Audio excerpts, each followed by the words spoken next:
morning, good afternoon everyone. My name is Sai Venkatesh. My favorite place is Tirupati.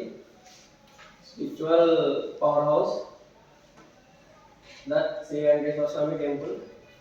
It's not about worship, it's all about the Tirupati, also called as Kaliyuga, Kaliyuga Vaikuntham. The Tirupati mainly tell about the Laddu Prasadam. The laddu was made with the flour of temple kitchen with ready to very old in the. So mainly the Tirupati have steps.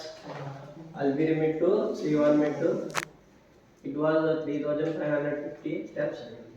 It's mainly tells that our endurance and our strength to the God.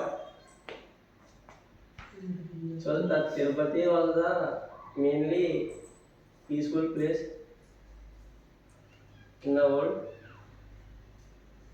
So I personally love the Tirupati. Thank you.